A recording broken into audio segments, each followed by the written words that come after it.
Ngayon, mga kababayan, ito yung sunod. Ano yan, Kent, yung sunod? Ito na, mga kababayan. Sara Duterte at Manscarpio. Nako, ano yan, Kent? Mga kababayan, akala ko mga kababayan, na si Bato de la Rosa lang ang merong undeclared armas or firearms o armas. Mga kababayan, sabi ni Terry Ridon, sabi ni Terry Ridon, mga kababayan, meron daw di umanong mga armas si Sara Duterte at si Manscarpio na hindi diniklara. Tangina, armas. So, ibig sabihin, kung may armas si Sara na hindi diniklara, so totoo nga ang sinabi nung testigo na hawak ni Risa Hontiveros na may bitbit si Sarang armas galing kay Kibuloy. So, ibig sabihin, totoo.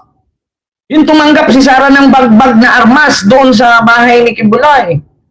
Nako, mga kababayan, makunik na tayo nito. Naalala nyo, mga kababayan, si alias Rene? Hindi yung Rene na basketball na nalunod, Si alias Rene, ang sabi niya, nakita ko po si Vice President Sara pumunta doon sa bahay ni Kebs. Oo. May bitbit siyang bagbag na armas. Nako, ito ha. Nako, ginuo po, tabang. Ito na, nako, magkabistuhan na to. Diyos mio Marimar. Nako, saan na ba to si Kuan? Ito, mga kababayan ha. Iparinig ko lang sa inyo, hindi ko masyado ipakita kasi... handa po yung prosecution to proceed to trial. So lahat po ng Get ready for a Wild West adventure. Play Wild Bounty Showdown at Bet88. Choose your...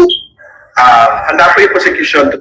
Mayroon pong mga pag-aaring mga armas ang mag-asawang Duterte Carpio na nakalista po sa PNP Firearms Division. Nako! Na hindi po inlista sa Statements of Assets and Liability Net Worth documents ng ating pong pangalawang Pangulo. Hala! Sa kahit anong taon. 52 daw yan! Hanggang 2025. 52 ka armas! Lista. Nalinabas lang po ngayong pong linggo. Hindi ba babasa... Ako pa naman gusto kong bumili ng armas. Naku, gusto ko yung bang, bang, bang. Tapos pag may kapitbahay akong buwang, patay lahat ng kapitbahay kong DDS. Huwag niyong pangarapin ha, mga kababayan. Bibili talaga ako ng Armalite. O, pag may kapitbahay akong DDS, ubo silang lahat. Naalala niyo yung bata, tinanong ng nanay, anong tunog? Ano ito? Yung, anong tunog ng armas? Sabi niya, Itong armas ang pagmamayari umano nila Vice President Sara Duterte at asawang si Attorney Manasseh Carpio. 52? Sinasabing milyong-milyong piso ang halaga umano ng mga rifle, shotgun, revolver at pistol na ito. Gayunman hindi umano nakadeklara ang mga baril na ito sa Statements of Assets, Liabilities and Net Worth o SALENS ni VP Duterte ayon kay House Prosecution Panel Member at Bicol Cerro Park Representative Terry Ridon. Kaya naman kabilang sa mga testigong nais ipatawag ng House Prosecution Panel kaugnay nito ay ang mga kinatawan ng Philippine National Police Firearms and Explosives Office, firearms dealer o nagbenta ng mga armas na ito sa mag-asawang Duterte at valuation expert. Pinakabagong ebidensya at testigo ito ng House Prosecution Team na kabilang sa isinumiting pre-trial brief sa Senate Impeachment Court. Pagpapalakas po ito doon sa punto ng unexplained wealth at SALN violation. Kinalaman ng isa pang House Prosecution Panel member na nasa 57 ang bilang ng kanilang mga testigo laban kay VP Duterte. Naku, biruin nyo 57 ka mga nabigyan ng confidential fund. Handang tumistigo. Wa na si Sara. Wa na yun na. Mawagin akong giingon na. Day. Kung ako ni mo, day, mo adto na dyan kang Netherlands. Mag-apply na dyan ka dito sa ilong ni Harry Roque, day. Wa na dyan na, day. Lahat ng tumanggap, day. 52, day. Nakatanggap ng confidential fund mo, day. Kaya handang tumistigo, day. Baka si Mary Grace Piatos, dadalo na. Wa na, day. O, tapos napakay 52 ka armas, day. Na! Ginoo ko. 57 ka beneficiary ng confidential fund, handang tumistigo. Tapos may 52 ka armas, hindi diniklara. Patay na. Ang marami sa mga ito ay para sa articles na hindi umano maipaliwanag na yaman at maling paggamit ng confidential funds. Ma! Gayunman, hindi na nangahulugang ipepresenta ang lahat ng mga testigong ito sa paglilitis. Hala ka! Hindi naman ibig sabihin na porke nakalagay ka dyan o ipepresenta ka na. So, mas maganda na yung sobra yung ilalagay mo kesa sa kulang.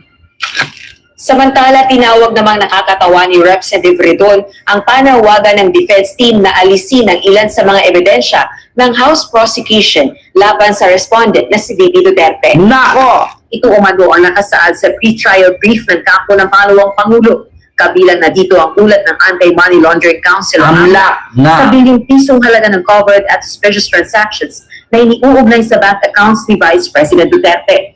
Biruin nyo, Sara Duterte Carpio, number of CTR, 313. Sa kanyang asawa, 317. Total vote, 630. Labas-pasok na pera. Number of labas, 300 plus 17 kay Sara, 16 kay Carpio. Total amount involved, 3 billion kay Sara, 2 billion kay Carpio.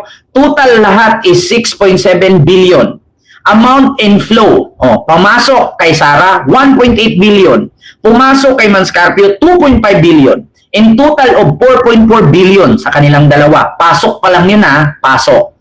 Yung lumabas, 1.2 billion. Kay Carpio, 300 million lang. Ang pumasok na pera sa kanila ay 3.7 billion kay Sara. Kay Carpio, 2.9 billion. Ang nilabas kay Sara, 1.8. So, ibig sabihin may natira pa siyang 1.1 billion plus. Kay Carpio naman, may pumasok na 2 billion. May nilabas na 300 million. So, ibig sabihin may 2.6 billion silang tira. 2.6 billion na pera nila, dalawa. Tama nga ang sabi ni Trillanes. 2.6 billion ang pera ni Mans Carpio at ni Sara. Sabi ni Trillanes yan na hindi galing sa akin. Kasi total nyo, involved, 3 billion plus 2 billion equals 6.7 billion. Ang nilabas ay 1 billion lang kay Sara, 300 million lang kay Mans Carpio. So ang total, 1.5 billion lang ang nilabas sa 4.2 billion.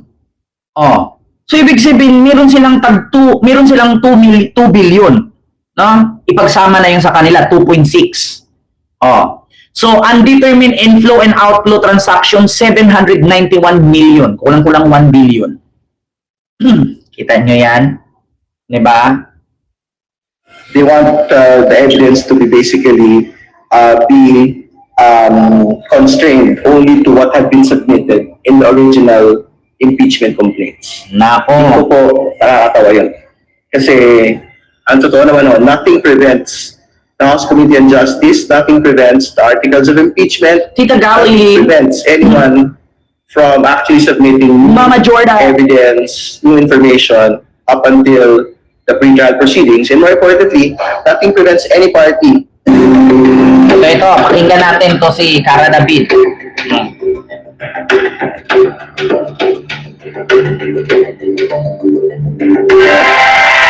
Dagdag sa mga ebidensyang ihaharap ng impeachment prosecutors laban kay Vice President Sara Duterte ang mga armas niya at ng kanyang mister na hindi umano idineklara sa mga Statement of Assets, Liabilities, and Net Worth o SALED. Nakatutok si Jonathan Andal.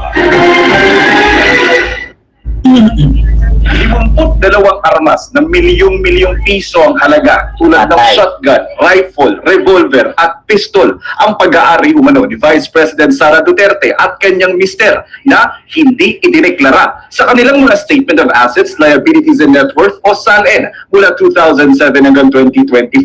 Ito ang bagong ebidensyang natisod umano. Mga kababayan, sa mga nagtanong, paano nalaman ni Redon yan? Ganito kasi yan, mga kababayan.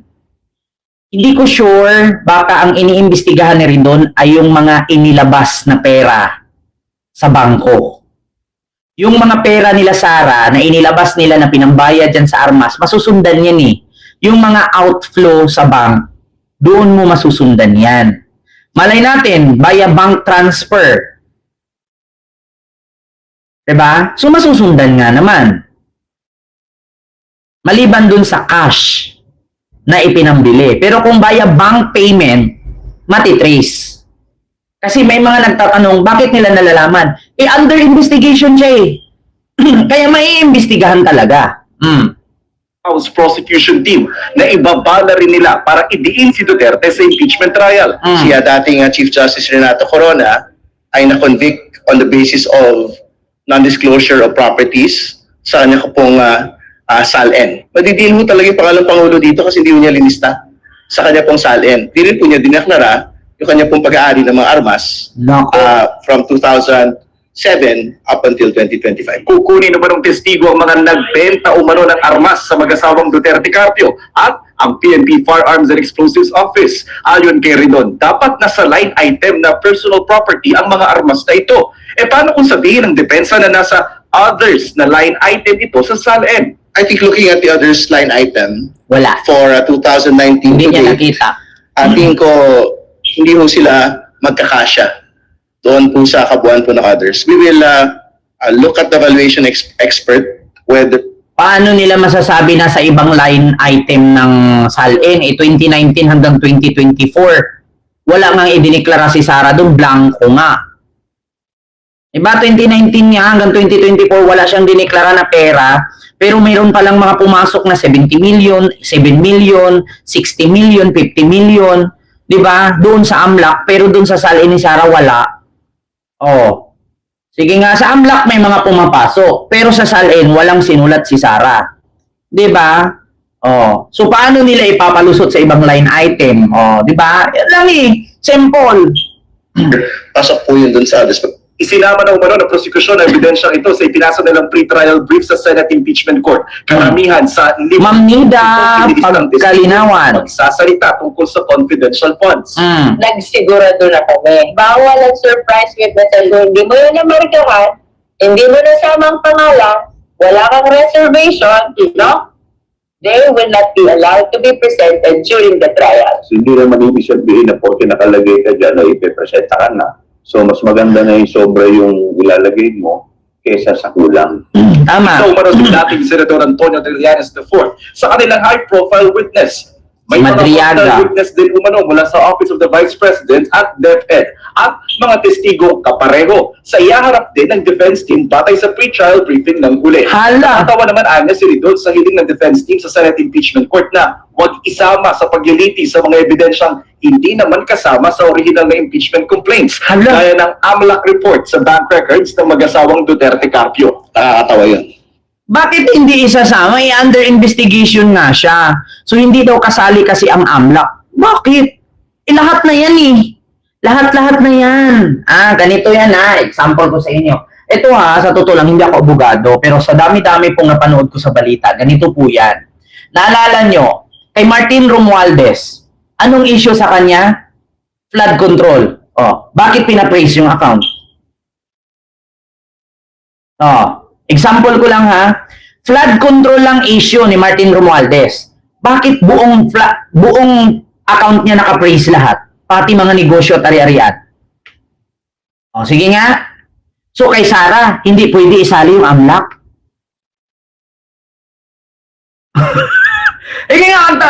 Di ba kayo nagtaka? Kay Martin Romualdez, ang issue niya, flood control. Tumanggap siya ng pera sa flood control. Pero lahat niyang ari-arian niya, naka-praise pati mga bank account. So kay Sara, hindi isali yung AMLAC. Kasi hindi kasali sa reklamo. Ano yun? Ano yun? Di ba? So exempted na pala. Pero yung ibang inakusahan, naka-praise lahat. Kay Sara, exempted yung sa AMLAC. Ano yun? Hindi ganun. Hindi ganun yun. Walang ganun, Mars. Kasi, ang totoo naman, nothing prevent. Nothing prevent. Ano siya, anak ng Diyos? Yung nagpakilala nga ng anak ng Diyos, nakulong. Diba? Mga kababayan, yung nagpakilala nga ng anak ng Diyos, nakulong. Tapos siya, na hindi naman siya anak ng Diyos, hindi isali yung AMLA. Ano yun? Kwento niyo sa pagong. Yung nagpakilala nga ng Diyos na nakipag-away kay Lucifer, nakulong eh. Yung kayang magpahinto ng lindol, nakulong eh. Ano siya, anak ng Diyos? The House Committee on Justice, nothing prevents the articles of impeachment, nothing prevents anyone from actually submitting new evidence, new information up until the pre-trial proceedings. Wala pang tugon. Yun ang sabi nga ni Attorney Lorna Kapunan, kung pwede ba maghabol ng mga evidence. Depende daw yan sa Senate President. Kung ang Senate President okay, hindi tututol, masali. Pero kung ang Senate President hindi papayag, hindi masasali. Yung kay Redon. Ganun lang kasimple. Nasa Senate President na yan eh. Sorry, hindi si Alan. Si Win Gatchalian ang Senate President. Kaya nga kailangan talaga ni Alan maging SP. Di ba? Alam niyo na, mga kababayan.